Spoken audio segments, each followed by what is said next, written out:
Cousins wanted money after their father died, but are getting slapped with reality instead. Oh, goody. This is the first post I've ever made, but I love hearing these stories until it started happening to me. I apologize if this is a long story. Never apologize. I like them long. I like them chunky. It has now turned into a drama worse than a telenova and K-drama combined. And I thought all my fellow petty potatoes would appreciate this story.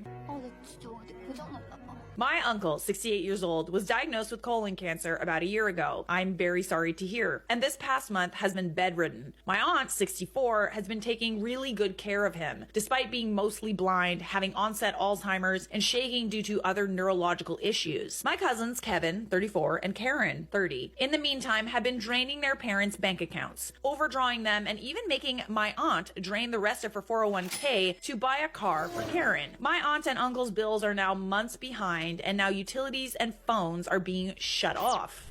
Okay, I mean, like, are your cousins doing anything to help with your uncle and his health issues? I'm just curious. Aunt finally calls her two sisters, B and Lynn, to see if they could help because she felt like she was drowning. B and Lynn discovered the overwhelming pigsty Aunt has been living in. Oh my god, how are you not embarrassed? Her fridge was empty, and Kevin, who is living with them, was not helping with the cleaning or the bills. But he was helping send their bank accounts into a high negative while complaining that his mother doesn't help around the apartment. I always find it interesting how people behave when there's like health issues and pending looming possibilities that there might be a death in the family. It says a lot. B and Lynn, on the other hand, cleaned the apartment over the span of 2 weeks. That's how filthy it was, and paid most of their bills, spending over $2,000 each. They filled their fridge with food and cooked meals for Aunt, Uncle, and Kevin. I mean, realistically, that's what you should be doing, like, all the time. Not just, you know, when people need help, but you should be showing up. 1 week ago, Uncle fell into a coma, and the doctors told family to keep giving him medicine to be comfortable until he passes. And here is where starts to hit the fan. Karen starts telling Aunt that she's owed $42,000.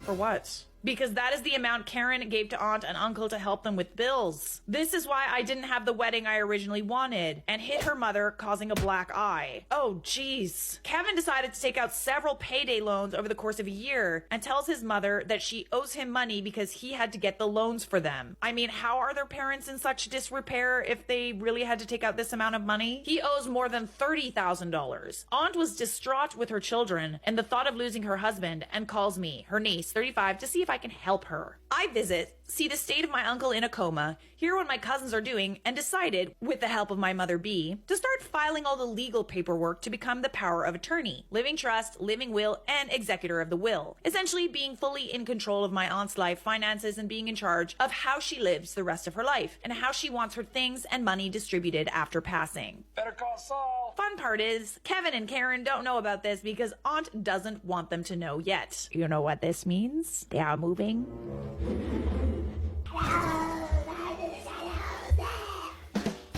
That one kind of hurt my throat, I'm not gonna lie. Since I appreciate my aunt wanting to tell them at the opportune moment, I made sure to call Adult Protective Services on Karen for hitting my aunt, and Kevin and Karen for elder financial abuse. Unfortunately, Uncle lost his battle to cancer this past Friday, November 1st. Oh, that's sad. My condolences, I'm sorry to hear. And not even an hour after his death, let me guess. Hello?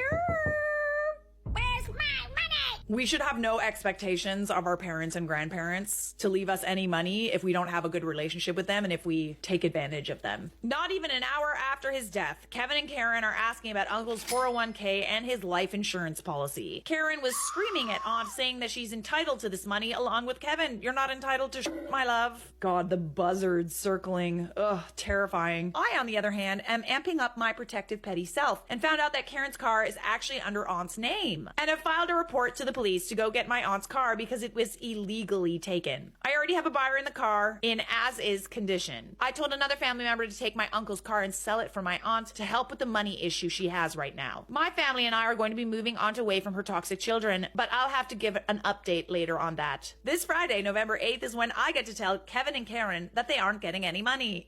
And I'm going to start a lawsuit against them if they look at, access, or try to use Aunt's bank account again. I feel bad for not knowing Aunt has been treated to this abominable questionable behavior before, but I get to make sure that she's taken care of from now on. I will probably update this weekend to let everyone know who's interested what happens. I mean, I don't know about you guys, but I kind of want to know. Is it bad that I really want to know? My petty ass sitting over here just dying for the petty filth to be read to these entitled Okay, cool. So we all feel the same way. Got it. I would pay good money to see the look on their faces, but I will settle for an update instead.